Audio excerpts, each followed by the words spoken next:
प्रौढपदं नान्तं गोविन्द योगेन्द्रमथास्य श्रीशङ्कराचार्यमथास्य पद्मं पादिं च हस्तामलकं च शिष्यं तं प्रोटकं वादिककारमन्यान् अस्मद्गुरुं सन्ततमानतोऽस्मि श्रुते स्मृते पुराणानामालयं करुणालयं नमामि भगवत्पादं शङ्करं लोकशङ्करं शङ्करं शङ्कराचार्यं केशवं बादरायणं सूत्रभाष्यकृतो वन्दे भगवन्तो पुनः पुनः ईश्वरो गुरुरात्मेति मूर्तिभेदविभागिने व्योमव्याप्तदेहाय दक्षिणामूर्तये नमः। ॐ भद्रं कर्णेभिः शृणुयाम देवाः भद्रं पश्येमाक्षभिर्यजत्राः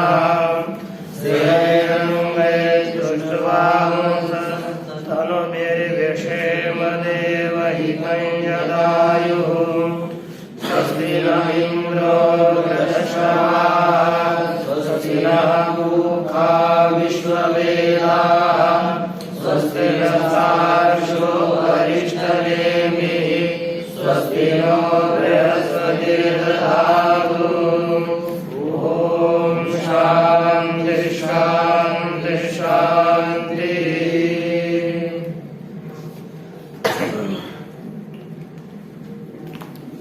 भगवान पंडरीश परमात्मा के कृपा से श्री ज्ञान आदिगुरु शंकराचार्य, श्री ज्ञानवराय, श्री जगद्गुरु तुकाराम महाराज इत्यादि संतों के अलौकिक कृपा से अब तक हम लोग ईश, केन और कठ इन तीन उपनिषदों का विचार पूर्ण कर चुके। अब इसके पश्चात हम लोग मुंडक उपनिषद का विचार करने के लिए आरंभ करने जा रहे हैं। याद वैसे देखें तो ईश के नकट प्रश्न मुंडक मांडुक्य इस रीति से अर्थात मुंडकट के पश्चात तुरंत प्रश्न उपनिषद का विचार करने का प्रघात है। बहुत जगह पर प्रश्न का ही विचार करते हैं, लेकिन हम लोग प्रश्न उपनिषद के पहले मुंडक उपनिषद के विचार का आरंभ करने जा रहे हैं, क्योंकि मुंडक उपनिषद और प्रश्न उपनिषद ये दोनों भी उपनिषद अथर्व वेद की उपनिषद है। और अथर्व वेद की उपनिषद होते हुए भी मुंडक उपनिषद यह मंत्रात्मक है और प्रश्न उपनिषद यह ब्राह्मणात्मक है। मंत्रों का ही व्याख्यान ब्राह्मण में किया जाता है, इसलिए पहले यदि ब्राह्मण पढ़ेंगे तो मुंडक उपनिषद के जो प्रमाण मुंडक उपनिषद का व्याख्यान किया जा रहा है प्रश्नोपनिषद में ये बताएंगे, तो हमको मुंडक उपनिषद के विषय हमको पहले पढ़ने चाहिए, फिर प्रश्नोपनिषद में आते हैं वो विषय तो समझ में वहां पर अच्छी तरह से नहीं आएंगे। इसलिए यदि पहले हम मुंडक उपनिषद पढ़ लेंगे तो उसका ही व्याख्यान प्रश्न में किया है, इसलिए वो समझने के लिए भी बहुत सरल होगा। इसलिए प्रारंभ में मुंडक उपनिषद के पठन के पश्चात प्रश्नोपनिषद का हम लोग विचार करेंगे। इसलिए आरंभ में अब इस उपनिषद का विचार करेंगे। तो प्रत्येक उपनिषद हो प्रत्येक ग्रंथ, किसी भी ग्रंथ के आरंभ में मंगलाचरण किया जाता है। उसी तरह इस मुंडक उपनिषद के आरंभ में भी मंगलाचरण किया जा रहा है। वह मंगलाचरण कैसा है कि श्रुति के द्वारा बताया गया शांति मंत्रात्मक जो 10 शांति मंत्र प्रसिद्ध है, उस 10 शांति मंत्रों का ही यहाँ पर विचार है। उनका विचार करते देखेंगे तो पहले एक शांति मंत्र लिखा, ओम भद्रं कर्णेभिः शृणुयाम देवाः भद्रं पश्येमाक्षभिर्यजत्राः स्थिरैरङ्गैस्तुष्ट्वागुंसस्तनूभिर्विषेम देवहितैर्जगायुः। यह शांति मंत्र है। इसका अर्थ देख लीजिए। जब साधक साधना करने के लिए प्रवृत्त होता है, वह भगवान के पास, देवताओं के पास प्रार्थना करता है कि हे देवताओं, आप लोग हमारे ऊपर एक कृपा करिए और इस सामर्थ्य को हमें दे दीजिए। कौन सा सामर्थ्य? ये प्रार्थना करने से देते हैं। तो कहने लगे, ओम भद्रं कर्णेभिः शृणुयाम देवाः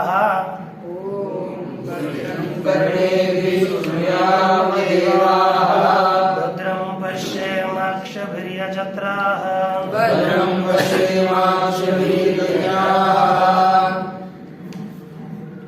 स्थिरैरङ्गैस्तुष्ट्वागुंसस्तनूभिर्विषेम देवहितैर्जगायुः।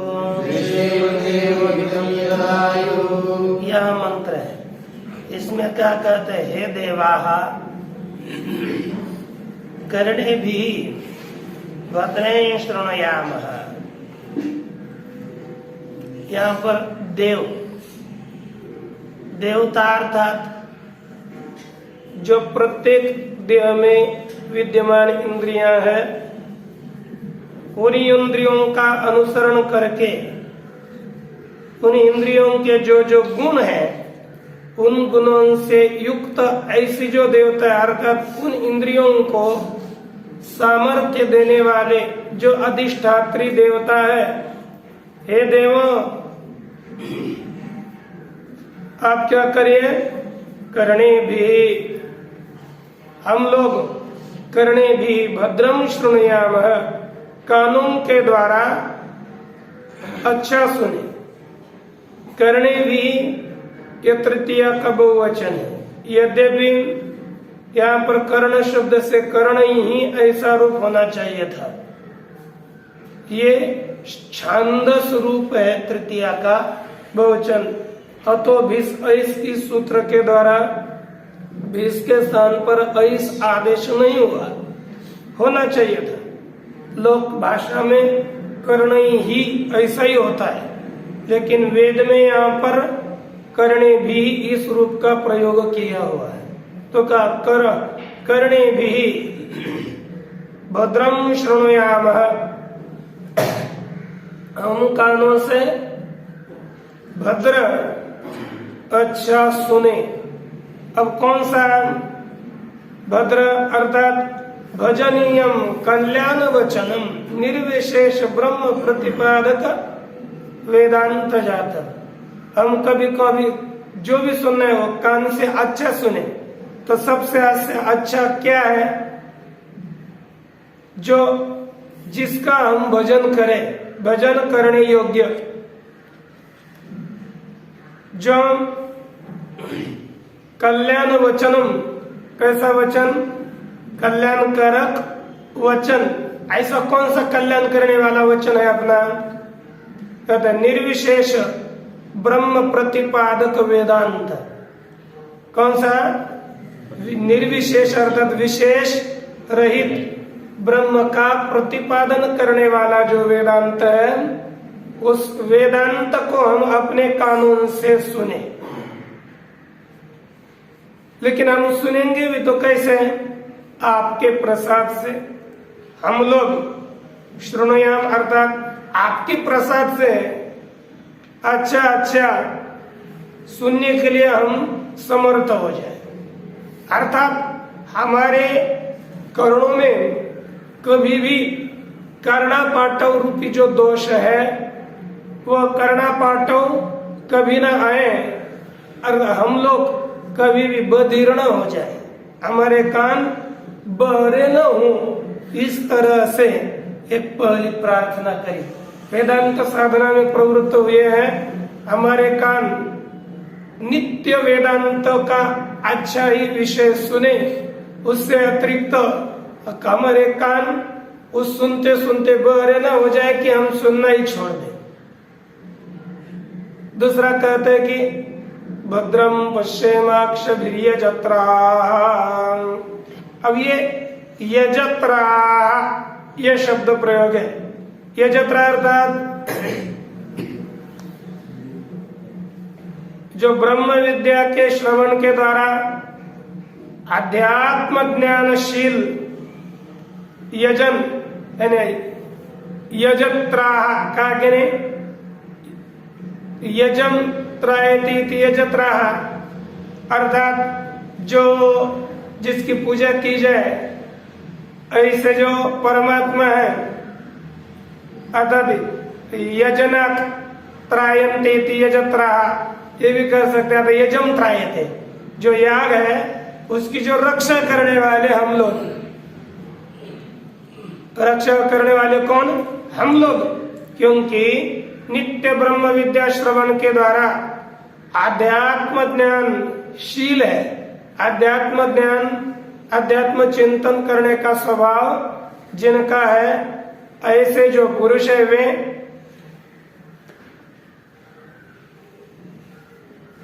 अक्षभी भद्रम पश्येम। हम लोग क्या देखे? अक्षभी अर्थात नेत्रों के द्वारा भद्रम, भद्रम अर्थात अच्छाई कल्याणकारक ही देखे। उपदेश करने वाले जो महात्मा पुरुष है, उन्होंने उनका स्वरूप ये भी भद्र है। ये अन्य जगह पर कहीं हम थोड़े टिप्पणी रूप से लिख कर रखे हैं कि उपदेश प्रणाम स्वरूपम अन्येषाम महात्मनाम स्वरूपम अथवा सगुणम निर्गुणम व सगुणम परमेश्वर स्वरूपम वा। ये हम अच्छा देखे, हम तो क्या क्या देखे? उपदेश करने वाले महात्मा के स्वरूप को अथवा अन्य महात्मा के स्वरूप को अथवा भगवान के सगुण स्वरूप को ही हम देखे। हम लोग नेत्रों के द्वारा महात्माओं के अथवा परमात्मा के स्वरूप का ही दर्शन करें, ये प्रार्थना की जा रही है। और कहते स्थिरैहि अंगैहि स्तुष्ट्वांसः तनुभिः विषम देवहितं यद आयुः। स्थिरैहि अंगैहि, स्थिरैहि अंग अर्थात हमारे जो स्थिर जो इंद्रियां हो गई है, ये इंद्रियां प्रत्येक देवताओं के प्रसाद के द्वारा देवता प्रसन्न होने से अपने अपने विषयों की ओर जो इंद्रियां दौड़ रही थी, वे सभी इंद्रियां उन विषयों से परावृत्त होकर के स्थिर हुई, वृत्ति शून्य हो गए। जो इंद्रियां हैं उन्हीं इंद्रियों के द्वारा स्थिर अर्थात वृत्ति रहित इंद्रियों के द्वारा स्तुष्ट्वांसः हम क्या करें? स्तुष्टवांस, अर्थात स्तुति करने वाले हम हो जाए। स्तुति कैसी, यहाँ पर वेदांत में किसकी स्तुति अलग क्या करना है, ब्रह्मानुसंधान लक्षण, ब्रह्मानुसंधान रूपी स्तुति करने वाले हम हो जाए। अर्थात ओम ब्रह्मास्मि इत्याकारक नित्य चिंतन करने वाले हम हो जाए।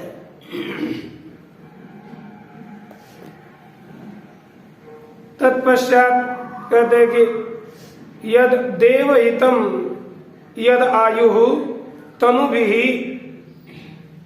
वेशेम, कहते हैं कि हमारा जो देह है ना, तनु भी यद आयु तद देवहितम वेशेम।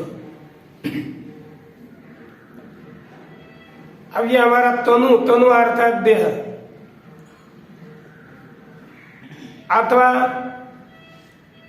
सूक्ष्म गोचरा भी श्रुति भी, हम तनु का अर्थ सूक्ष्म तत्वों को विषय करने वाली जो श्रुतियां, उन श्रवणों के द्वारा ही सुनना, श्रवण के माध्यम से ही हमारी जो भी आयु है, यद आयु, जितनी भी आयु है वे सब आयु देवहितम विषय, देवताओं के हित के लिए, देवताओं के हित में इस पूरी आयु का हम लोग देवताओं के हित के लिए समर्पण करें, है कि नहीं? किस लिए करें? केवल उन देवताओं के हित अर्थात सभी आयु हम व्यापन करेंगे, अथवा देवहितम अथवा देवताओं के द्वारा हित अर्थात दी हुई,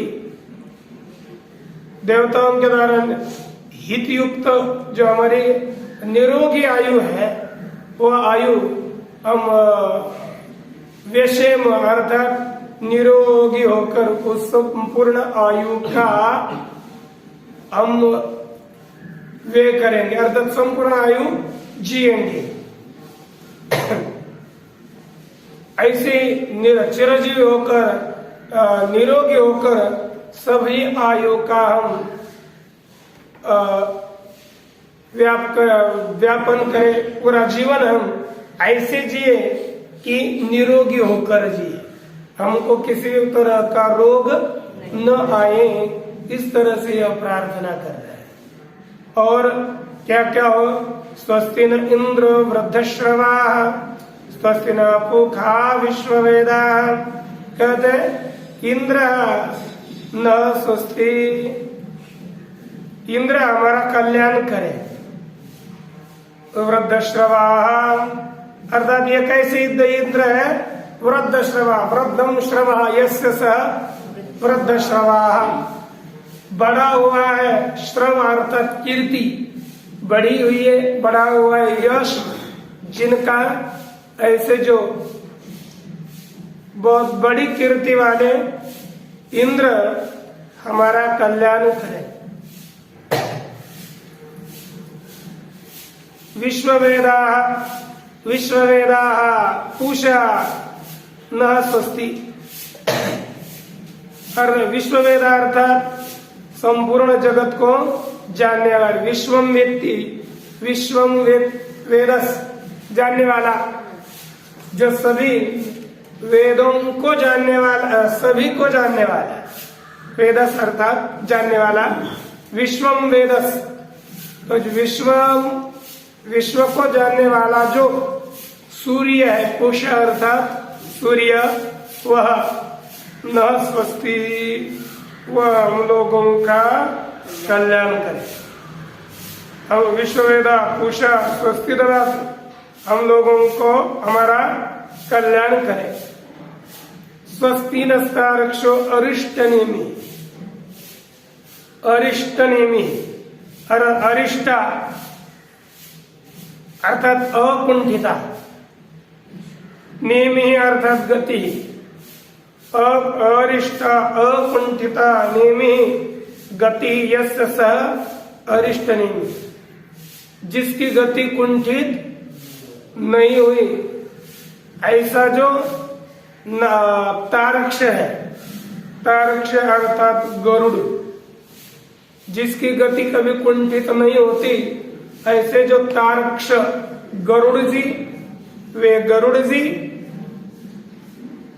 न स्वस्ति, हमारा कल्याण करे, और स्वस्तिनो बृहस्पति दधातु, बृहस्पति न स्वस्ति दधातु, बृहस्पति देवताओं के गुरु हम लोगों का कल्याण करें, क्योंकि वो बुद्धि की देवता है ना, इसलिए वे क्या करें, हमें बुद्धि देवे, ज्ञान प्रदान के द्वारा वे हमारा कल्याण करे।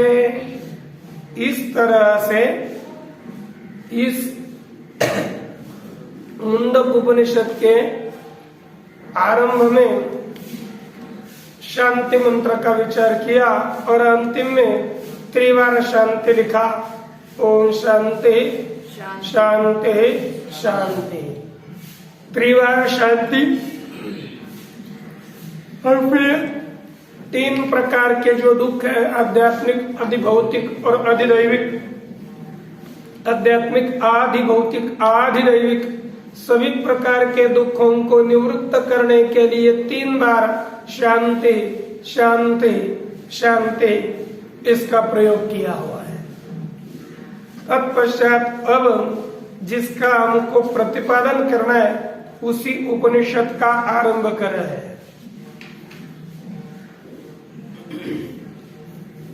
यहाँ पर टीका में एक मंगलाचरण किया, यदक्षरम परम ब्रह्म विद्यागम्यम इति ऋतम यस्मिन् जाते भवे ज्ञानम तत् जात भवे ज्ञानम भवे ज्ञातम सर्वं तस्याम संशय। कद यद अक्षरम परम ब्रह्म विद्यागम्यम इति ईरितम, जो अक्षर परमात्मा परब्रह्म है वो कैसे बना है बताया, विद्यागम्य, वो ज्ञान का ही विषय है, अन्य किसी का विषय नहीं है। यस्मिन् ज्ञाते सर्वं ज्ञातम भवति, कहा कि जिसका ज्ञान होने के बाद सबका ज्ञान सभी ज्ञात होता है। तस् तत् श्याम असंशय, वो मैं संशय रहित होकर हो जाऊं, वही बन जाऊं, है ना। अब देखो कहते हैं कि ये जो उपनिषद है ना, ब्रह्मोपनिषद, गर्भोपनिषदाद्या अथर्वण वेदस्य बह्व्यः उपनिषदः सन्ति। क्योंकि अथर्व वेद है, अथर्व वेद की क्या कौन सी बहुत उपनिषद है, जैसे ब्रह्मोपनिषद, दूसरी गर्भोपनिषद, ये बहुत से अथर्व वेद की उपनिषदें हैं। तासाम, उन सभी उपनिषदों में एक क्योंकि ये जो यहाँ पर 10 उपनिषद का व्याख्यान किया जा रहा है ना, जिनका जिनका ब्रह्म सूत्र में विचार आया है उनका ही ज्यादा विचार किया हुआ है। जिनका ब्रह्म सूत्र में विचार व्याख्यान नहीं किया उन्हीं उपनिषदों को यहाँ पर ज्यादा भगवत भाष्यकार ने महत्व नहीं दिया। कहते कि ब्रह्मोपनिषद, गर्भोपनिषद इत्यादि अथर्ववेद के बहुत उपनिषद है, उनमें तासाम, उन उपनिषदों में शारीर के, उन उपनिषदों का शारीर के अनुपयोगित्वेन, शारीरक में अर्थात किसमें, ब्रह्म सूत्र में उन उपनिषदों का कोई उपयोग नहीं है। ब्रह्म सूत्र में इनका कोई काम नहीं रहता, इसलिए अव्याचिख्यासितत्वात्, वे कैसे हैं, व्याख्यान करने के लिए इष्ट नहीं है, अव्याचिख्यासित है, व्याख्यान करने के लिए इष्ट नहीं है। अदृश्यत्वादि गुणों को धर्मोक्ते, वो कैसा, इसलिए वो व्याख्यान के लिए इष्ट नहीं है। बस व्याख्यान करने के लिए इष्ट कौन सा है? ये मुंडक उपनिषद, क्योंकि एक सूत्र दिया ना, अदृश्यत्वादि गुणों को धर्मोक्ते है इत्यादि अधिकरण उपयोगितया। ये जो अधिकरण है दृश्यत्वाधिकरण, इस दृश्यत्वादि अधिकरण में उपयोग होने से मुंडकस्य व्याचिख्यासितस्य प्रतीकम आदत्ते, व्याख्यान करने के लिए इष्ट कौन सी उपनिषद हुई? मुंडक उपनिषद, क्योंकि मुंडक उपनिषद का ही व्याख्यान ब्रह्म सूत्र में किया है। जिनका जिनका व्याख्यान ब्रह्म सूत्र में हुआ है, ऐसी ऐसी जो उपनिषद, उनको ही यहाँ पर विचार के लिए ग्रहण किया हुआ है। तो ऐसी जो मुंडक उपनिषद, उसी मुंडक उपनिषद का प्रारंभ हम करने जा रहे हैं। तो उसका आरंभ में प्रतीक ले रहे हैं कि कहते हैं ओम ब्रह्मा देवानाम इत्याद्यथर्वणोपनिषद। अब ब्रह्मा देवानाम, क्योंकि ये पहला ही मंत्र है, ब्रह्मा देवानाम है कि नहीं? यहाँ पर दिया हुआ है आगे, क्योंकि ब्रह्मा देवानाम प्रथम संबभूव विश्वस्य कर्ता भुवनस्य गोप्ता स ब्रह्म विद्याम सर्व विद्या प्रतिष्ठा अथर्वाय ज्येष्ठ पुत्राय प्राह। ये पहला मंत्र है ब्रह्मा देवानाम। यहाँ पर प्रारंभ में ही इस विद्या की जो परंपरा है, उसी परंपरा का कथन किया। लेकर ब्रह्मा देवानाम इत्यादि अथर्वणोपनिषद, ये कौन सी उपनिषद है? अथर्वणोपनिषद, अर्थात अथर्ववेद की यह उपनिषद है। किसकी? अथर्ववेद की उपनिषद। अब हम यहाँ पर ये किस लिए क्या है इसका वर्णन, अर्थात व्याचिख्यासिता, व्याख्यान करने के लिए कौन सी उपनिषद है? ये अथर्ववेद की उपनिषद है। ताकि व्याचिख्यासिता इति शेष।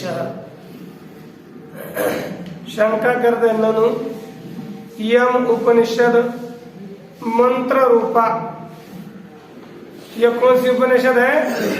यह मुंडक उपनिषद में सब तो मंत्र ही मंत्र है। यम उपनिषद मंत्र रूपा है ना। और मंत्र किसके लिए होते हैं? कहते मंत्राणाम च, मंत्राणांच, कौन सा एक आधा मंत्र दिए उच्चारण किया? ईशेत्वा इत्यादि नाम, ईशेत्वा छनत्ति इत्यादि मंत्र है। क्योंकि जब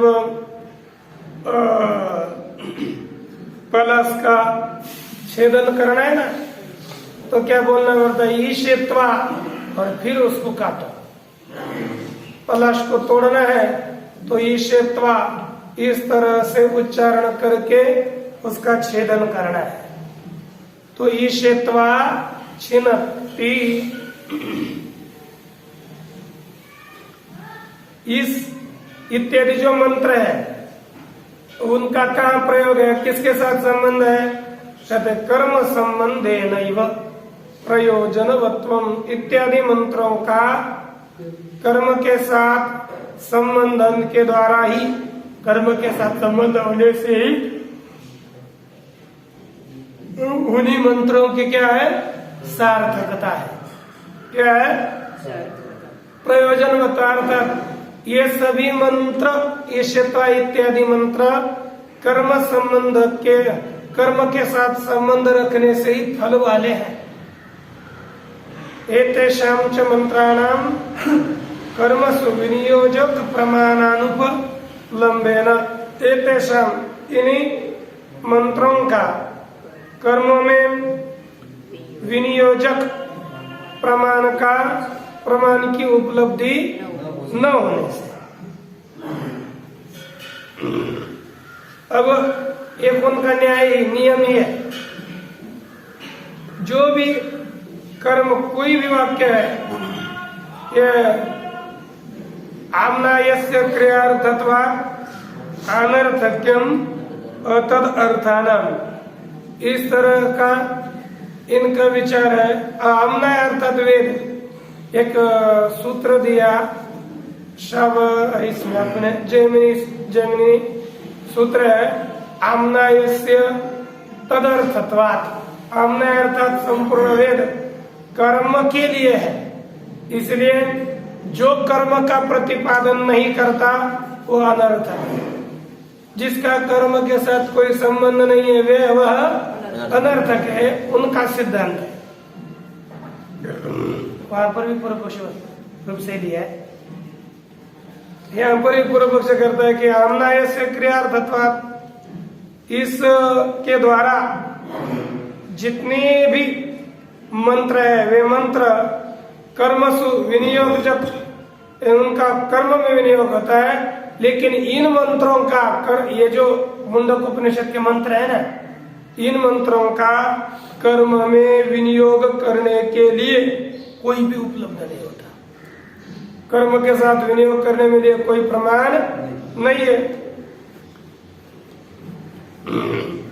कर्मसु विनियोजक प्रमाणानुपलम्बेन तत्संबंधाभावात्, तदर्थात कर्म के साथ संबंध का अभाव होने से, कर्म के साथ संबंध न होने से निष्प्रयोजनत्वात्, और क्या है, निष्फल होने से व्याचिख्यासितत्वम न संभवती।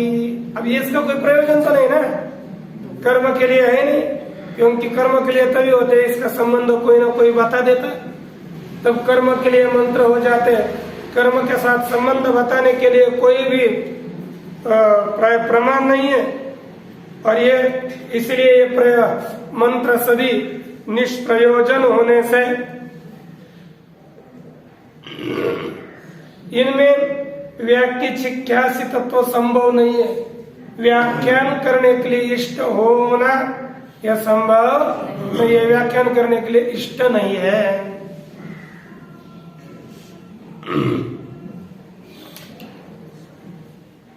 ये शंका करी, इस तरह शंका करने वाले के लिए उत्तर देते हैं सत्यम, ये आपने अच्छा कहा, सत्य कहा, इन मंत्रों का कर्म के साथ संबंध नहीं है, बराबर है ना।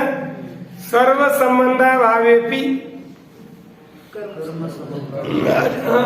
कर्म संबंधा भावेपि ब्रह्म विद्या प्रकाशन सामर्थ्यात्, ये इनका कर्म के साथ कोई संबंध नहीं है। कर्म के साथ संबंध का अभाव होने पर भी इन मंत्रों का ब्रह्म विद्या के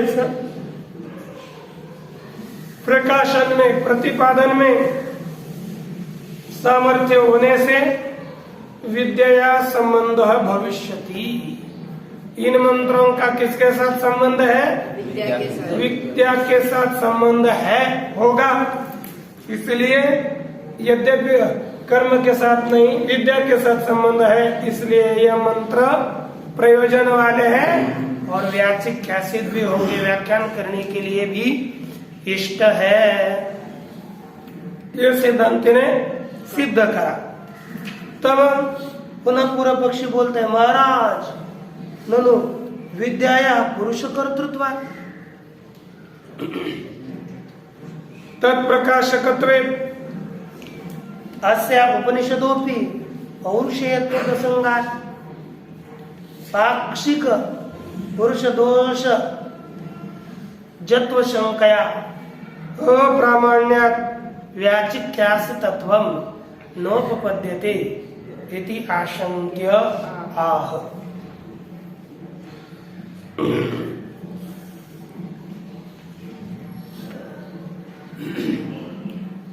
कहने लगे, महाराज ये जो विद्या है ना, विद्या, इस विद्या को कौन प्राप्त करता है, पुरुष।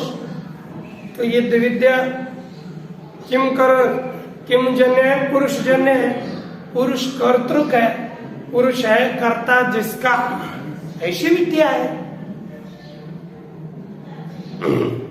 विद्या पुरुष कर्तृक होने से यदि उस विद्या का प्रकाशकीय मंत्र है, ऐसा बोलेंगे, तत्प्रकाशकत्वे अर्थात विद्या प्रकाशकत्वे अस्या, इस विद्या में, इस उपनिषद में पुरुष कर्तृकत्व, पुरुष जन्यत्व यदि मानेंगे तो ये जो उपनिषद है ना, उस उपनिषद में भी पौरुषेयत्व प्रसंग होगा, अर्थात पौरुषेय विद्या हो जाएगी।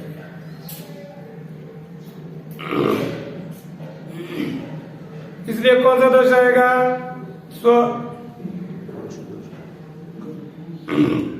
इसमें पाक्षिक पुरुष दोष जत्व शंका है। पाक्षिक पुरुष दोष जन्य तो अर्थ क्या होगा? ये विद्या पुरुष में 2-4 दोष होते हैं, भ्रम, प्रमाद, विप्रलिप्सा और करुणा पाठव। ये भ्रम, प्रमाद, विप्रलिप्सा, करुणा पाठव, इस दोषों से ये विद्या उत्पन्न हुई है, ऐसी शंका है कि। और जो जो दोष जन्य होता है वो अप्रामाणिक होता है, और जो अप्रामाणिक होगा वो व्याख्यान करने के लिए इष्ट नहीं होगा। इसलिए ये उपनिषद व्याख्यान करने के लिए इष्ट नहीं होगी। इस तरह से शंका होने के बाद उसका उत्तर भगवान भाष्यकार जी देते हैं, अस्याश्च विद्या संप्रदाय कर्तृ पारंपर्य लक्षण संबंधम आदौ एव आह स्वयमेव स्तुत्यर्थम। ये कपोल कल्पित विद्या नहीं है, हमने अभी शुरू कर दिया परंपरा और आगे चले। ये श्रौत परंपरा है, बहुत दीर्घ काल से परंपरा चली आ रही है। यही बताने के लिए परंपरा कहते आस्याः उपनिषद, यह जो उपनिषद है मुंडक उपनिषद, वह विद्या संप्रदाय कर्तृ पारंपर्य लक्ष्य न संबंधम, अर्थात विद्या का जो संप्रदाय, विद्या संप्रदाय जन्य जो परंपरा रूपी, परंपरा रूपी संबंध है, उसी परंपरा रूपी संबंध को स्वयं श्रुति स्तुति के लिए बताती है। परंपरा संबंध को ही स्तुति के लिए श्रुति यहाँ पर कहती है कि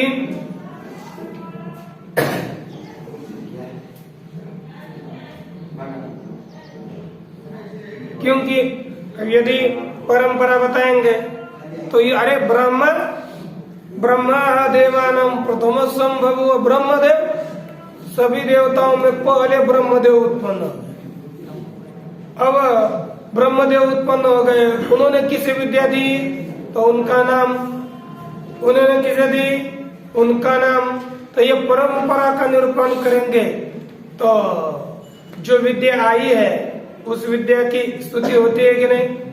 उनका जो सर्व ज्येष्ठ पुत्र था अथर्व के लिए उन्होंने पहले विद्या दी, फिर उसने अथर्व के लिए अंगिरा के लिए दी, अंगिरा ने भारद्वाज के लिए दी, भारद्वाज ने शौनक के लिए दी। इस तरह से ये विद्या की परंपरा चली आ रही है। तो यह परंपरा किस लिए बताई? विद्या के स्तुति के लिए। अब ये जो परंपरा आई, ऐसा मत समझना इन्होंने ग्रंथ को उत्पन्न किया। टीका में लिखा विद्याया संप्रदाय प्रवर्तका एवं पुरुषः, कि जितने भी पुरुष हैं विद्या के संप्रदाय के प्रवर्तक हैं, अर्थात विद्या संप्रदाय को आगे चलाने वाले हैं बस। न तो उत्प्रेक्षया निर्माता, उत्प्रेक्षा अर्थात कल्पना के द्वारा इन्हीं उपनिषद इस परंपरा के जनक नहीं है। ये सब ये क्या है, परंपरा के चलाने वाले हैं। जो भी परंपरा आती है उस परंपरा को आगे चलाते हैं। तो इसलिए सभी भी कोई, अब हम लोग के आगे चलाएंगे, ये तो हम थोड़े परंपरा निर्माण कर रहे हैं कोई। तो जो जिन लोगों से पढ़ा उनसे पढ़कर आगे परंपरा को ऐसे आगे आगे चलाना अपना कर्तव्य है। तो ऐसे ये निर्माता कोई नहीं है, इस परंपरा के केवल प्रवर्तक ये सभी, ये उपनिषद परंपरा है। इस उपनिषद परंपराओं को प्रवृत्त कराने वाले ये सभी आचार्य हुए हैं। ये ज्ञान बहुत बड़ा ज्ञान है कि नहीं? तो ऐसे ही ये विद्या आगे चलते कहते कि संप्रदाय कर्तृत्वम अपि न अधुनातनम एन अनाश्वासस्य। आप बोलोगे महाराज ये तो संप्रदाय, आजकल तो कितने भी संप्रदाय निकलते हैं, जो चाहे वो अपने को अपने परंपरा को अलग ही नाम देता है। सभी देखिए कौन सा ओम संप्रदाय, सोम संप्रदाय, कौन सा संप्रदाय, सब निरंकारी संप्रदाय, अहंकारी संप्रदाय, पता नहीं क्या क्या नाम है, तो आपने बोल रहे हैं बस। तो ऐसे अनेकों संप्रदाय ये अपने हिसाब से प्रवृत्त हुए। तो कहते कि संप्रदाय कर्तृत्व न अधुनातनम, संप्रदाय प्रवर्तकत्र, संप्रदाय के प्रवर्तक ये है लेकिन अभी के नहीं है, वर्तमान काल के नहीं। फिर जिसके द्वारा अविश्वास हो, अभी के होंगे तो उसमें अविश्वास होता है कि ये क्या है, कल परसों की निकली परंपरा है। ये ऐसी बात नहीं है, ये तो परंपरा अभी के नहीं और अभी के प्रवर्तक नहीं है, किंतु अनादि परंपरागतम, अनादि परंपरा से आया हुआ ये संप्रदाय कर्तृत्व है ना, अनादिकाल से। तथा इसलिए अनादि प्रसिद्ध ब्रह्म विद्या प्रकाशन समर्थोपनिषद पुरुष संबद्ध संप्रदाय कर्तृत्व पारंपर्य लक्षण एवं, इसलिए अनादि प्रसिद्ध जो ब्रह्म विद्या, उस ब्रह्म विद्या के प्रकाशन के लिए समर्थ जो उपनिषद, उस उपनिषद का पुरुष के साथ जो संबंध, वह संप्रदाय कर्तृ पुरुष लक्षण संबंध है। कौन सा? संप्रदाय कर्तृ पुरुष रूपी संबंध है। तथा एवं उपनिषद अभी, उसी तरह उपनिषद भी यदि पुरुष का संबंध उपनिषदोपि यदि पुरुष संबंधो विवक्षितः पौरुषेयत्व परिहाराय,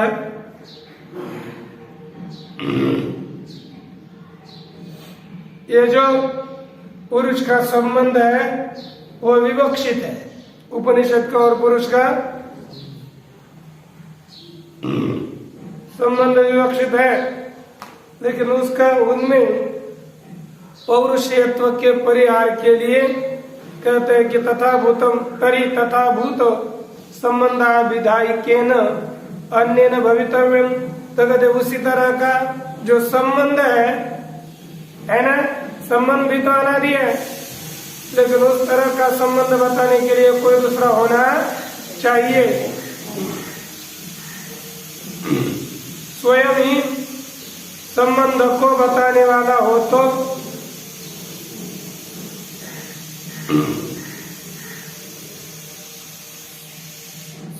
स्ववृत्ति प्रसंगात,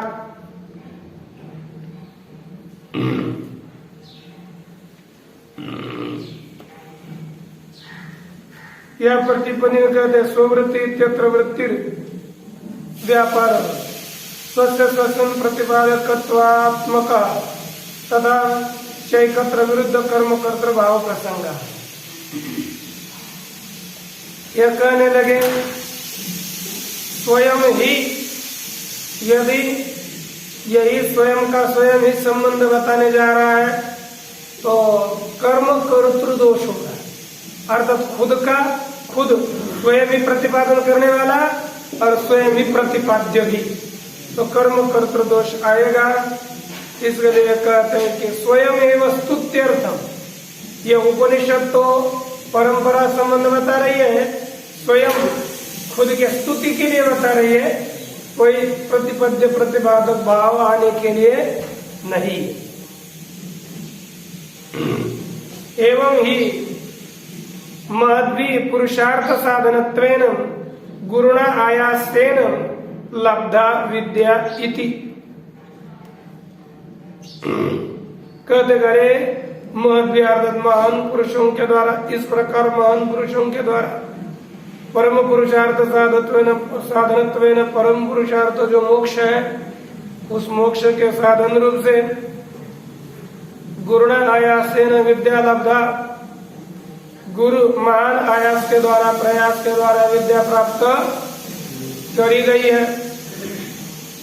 श्रोत्र बुद्धि प्रवचनाय, इस तरह से श्रोता के बुद्धि में रुचि उत्पन्न होने के लिए विद्यामयी करोति, विद्या की स्तुति करते हैं। स्तुत्या प्ररोचितायाम ही विद्यायाम सदरा प्रवर्तेरनीति। कहते हैं स्तुति के द्वारा विद्या में यदि स्तुति के द्वारा रुचि उत्पन्न हो गई है ना, स्तुति के द्वारा विद्या के प्ररोचित अर्थात अच्छी लगी हुई जो विद्या है, उस विद्या में सादर आदरयुक्त होकर सभी लोग प्रवृत्त हो जाएंगे, है कि नहीं? कौन? मुमुक्षु अधिकारी पुरुष तभी प्रवृत्त होंगे। प्रयोजन तो विद्या साध्य साधन लक्षण संबंधम उत्तरत्र वक्षति विद्यते हृदय ग्रंथि इत्यादि न। कहते विद्यते हृदय ग्रंथि छिद्यन्ते सर्व संशय इत्यादि मंत्रों के द्वारा प्रयोजन के साथ, प्रयोजन अर्थात फल मोक्ष, मोक्ष के साथ विद्या का कौन सा संबंध है? कहते हैं साध्य साधन रूपी संबंध। यह आगे स्वयं भी साधन हो जाएगी, विद्या साध्य हो जाएगा, मोक्ष फल, है कि नहीं? इसके साथ संबंध आगे श्रुति बारंबार बताएगी, हम उसका विचार बाद में करेंगे। ओम पूर्णमदः पूर्णमिदं पूर्णात् पूर्णमुदच्यते